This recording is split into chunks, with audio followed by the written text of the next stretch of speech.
दोस्तों, 5 राज्यों के विधानसभा चुनाव के परिणामों में कई जगह बड़ा उलटफेर देखने को मिला, लेकिन सबसे निराला और अजब उलटफेर देखने को मिला छत्तीसगढ़ में, जहां अमित शाह की रणनीति की बदौलत राज्य में बम्पर सीटें आई, वहीं एक रिक्शा चालक गरीब व्यक्ति भी विधायक बन गया। दरअसल छत्तीसगढ़ की हाई प्रोफाइल सीटों में शामिल है शाहजहां विधानसभा सीट। इस सीट पर बीजेपी प्रत्याशी रहे हैं ईश्वर साहू, जिन्होंने कांग्रेस के दिग्गज नेता रविंद्र चौबे को 5196 वोटों के अंतर से हराया और विधायक बन गए।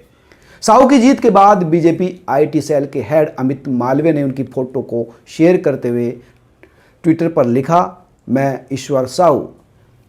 लिखा, ये हैं ईश्वर साहू, पहले मजदूर थे, अब है बीजेपी के माननीय विधायक। हमने उन्हें मैदान में उतारा था जब उनके बेटे को भीड़ ने मार दिया था और कांग्रेस ने हत्यारों का पक्ष चुना था। आज उन्होंने 7 बार के कांग्रेस के विधायक और मंत्री को हराया है। दरअसल कांग्रेस के मंत्री रहे हैं रविंद्र चौबे, राज्य में कृषि, पंचायत और संसदीय मंत्री रहे हैं, 7 बार के विधायक रहे हैं और दिग्गज नेता हैं। 9वीं बार वो विधानसभा चुनाव लड़ रहे थे। वहीं कक्षा 5 तक की पढ़ाई करने वाले 42 वर्षीय ईश्वर साहू, पूरा परिवार गरीब है, खेतियार है। चुनाव लड़ने से पहले तक वो नागपुर में सब्जी बेचा करते थे, रिक्शा चलाया करते था, राजनीति से कहीं दूर दूर का वास्ता नहीं था। लेकिन अमित शाह ने जो रणनीति बनाई उसके तहत आज साहू विधायक है। दरअसल विधानसभा चुनाव में प्रचार के दौरान अमित शाह ने ईश्वर साहू को प्रदेश में हिंदुत्व का चेहरा बनाया था और उनके बेटे की हत्या को मुद्दा बनाया था। इसका असर पूरे चुनाव प्रचार पर पड़ा और बड़ी संख्या में पार्टी वहां पर जीत हासिल कर सके। साझा में प्रचार के दौरान अमित शाह ने कहा था कि ईश्वर साहू सिर्फ उम्मीदवार नहीं है, बल्कि न्याय की लड़ाई के प्रतीक है। अगर बीजेपी सत्ता में वापस आती है तो उनके बेटे भुवनेश्वर साहू के हत्यारों को जेल में भेजा जाएगा।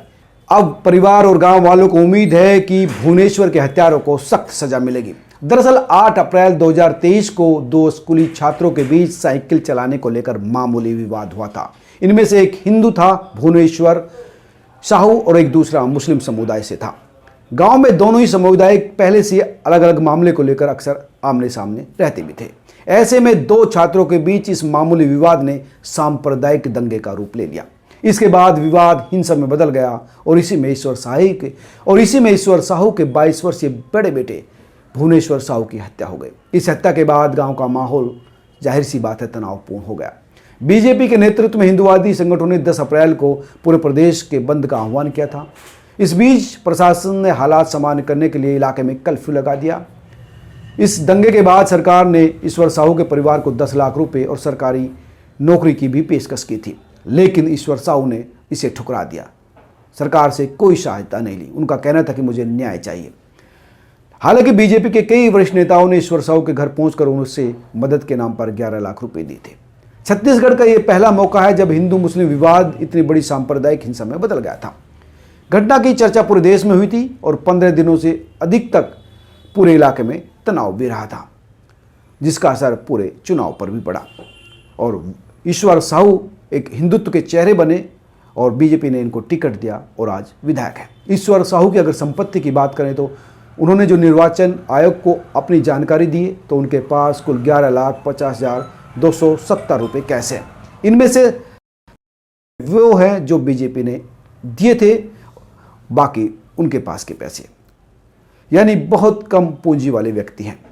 लेकिन जिस तरह से बीजेपी ने इनको अपना चेहरा बनाया था, इनके न्याय की लड़ाई को लेकर चली थी, उसको जनता ने स्वीकार किया और साथ दिया। आज वो विधायक है। परिवार इतना गरीब है कि ईश्वर सिंह की मां को और परिवार के तमाम लोगों को यही पता नहीं कि विधायक क्या होता है, उसकी ताकत क्या होती है, वो क्या कर सकते हैं। लेकिन वहीं विधायक बन जाने के बाद उनके पिता कहते हैं कि हमारा बेटा विधायक बन गया। हमें पता नहीं कि विधायक की क्या ताकत होती है, लेकिन हम इतना जरूर जानते हैं कि जनता की सेवा करनी होती है और मेरा बेटा जनता की सेवा करेगा। वहीं जीतने के बाद बीजेपी ने ईश्वर साहू के एक बयान को शेयर किया है। लिखा है, आगे किसी का चिराग मैं बुझने नहीं दूंगा। ईश्वर साहू, माननीय विधायक, साझा विधानसभा।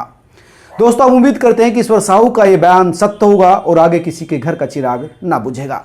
आप क्या सोचते हैं, जरूर बताएं। नमस्कार।